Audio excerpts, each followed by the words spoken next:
Hey guys, welcome back to my channel. So কেমন আছো তোমরা? আই হোপ কি তোমরা সবাই সকলে ভালো আছো। অ্যান্ড আজকে আমি তোমাদের সাথে একটা ঈদ মেকআপ টিউটোরিয়াল শেয়ার করব। সো সবার প্রথমে আমি আমার ফেসটাকে লোটাসের একটি ওয়েট টিস্যু দিয়ে সুন্দর করে ক্লিন করে নিচ্ছি। অ্যান্ড এরপর আমি প্লামের গ্রিন টি টোনারটি অ্যাপ্লাই করে নিব আমার ফেসে।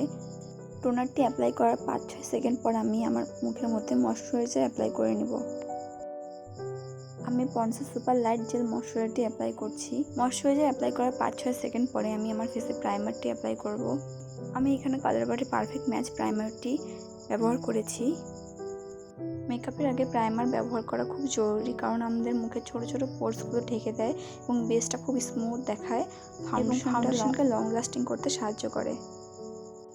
এরপর আমি ওয়েট অ্যান্ড ওয়াইল্ডের একটি আইশ্যাডো প্যালেট থেকে এই কালারটি নিয়ে আমার আইব্রোটাকে সুন্দর করে ফিল করে নিলাম।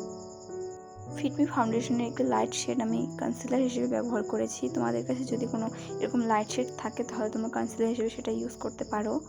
এবার আমি একটি বিউটি ব্লেন্ডার দিয়ে এটাকে সুন্দর করে ড্যাব ড্যাবভাবে ব্লেন্ড করে নিচ্ছি।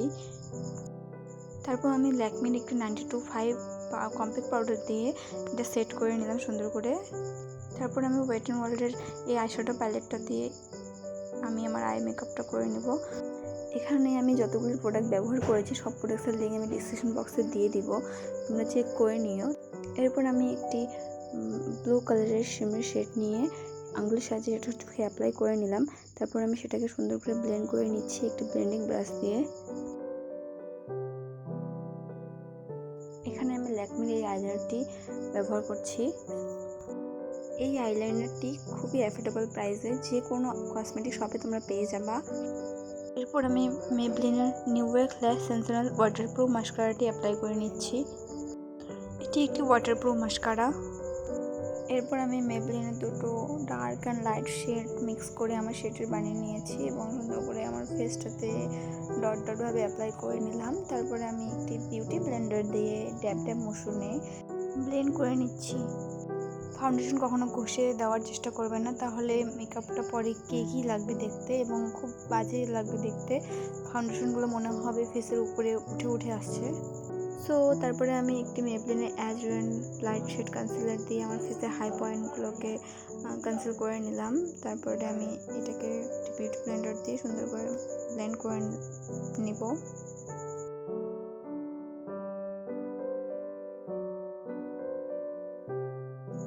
তারপরে আমি ফিটমের লুজ পাউডার দিয়ে আমার ফেসে যে জায়গাগুলোতে আমি কনসিলার অ্যাপ্লাই করেছিলাম সেই জায়গাগুলোতে অ্যাপ্লাই করে নিব।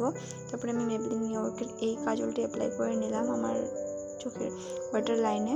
তারপরে আমি সুন্দর করে আমার ফেসে লুজ পাউডারগুলো ঝেড়ে নিলাম।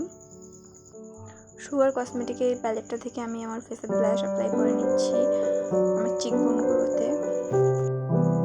এরপর আমি সেম এই প্যালেটটা থেকেই আমার ফেসে সুন্দর করে কন্ট্রোল করে নিলাম আমার ফেসটাকে। তারপরে আমি আমার নাকটাকে সুন্দর করে কন্ট্রোল করে নিলাম যেন একটা দেখতে শার্প লাগে। সো সেম এই প্যালেটটা থেকে আমি আমার ফেস হাইলাইট করে নিলাম। তারপরে আমি আঙ্গুলের সাহায্যে আমার নাকের মধ্যে একটু হাইলাইট করে নিলাম। তারপরে আমি আমার ব্রো বোন এবং চোখের ইনার কর্নার একটু হাইলাইট করে নিলাম। তারপরে আমি সুইস বিউটির প্যালেটটা থেকে আমার লিপস্টিক অ্যাপ্লাই করেছি এবং পিএসির এই সেটিং স্প্রেটা অ্যাপ্লাই করে নিয়েছি। সো গাইস, যদি তোমাদের ভিডিওটা ভালো লেগে থাকে তো প্লিজ লাইক কমেন্ট শেয়ার করে দিও। আর যারা তোমরা আমাকে নতুন দেখছো তারা প্লিজ চ্যানেলটা সাবস্ক্রাইব করে দিও অ্যান্ড বেল আইকনটা ক্লিক করে দিও, যাতে করে আমার নতুন আপডেটগুলো নোটিফিকেশন সবার আগে তোমাদের কাছে পৌঁছায়। আমি এখানে যতগুলো প্রোডাক্ট ব্যবহার করছি সব প্রোডাক্টের লিঙ্ক আমি ডিসক্রিপশন বক্সে দিয়ে দিব, তুমি চেক করে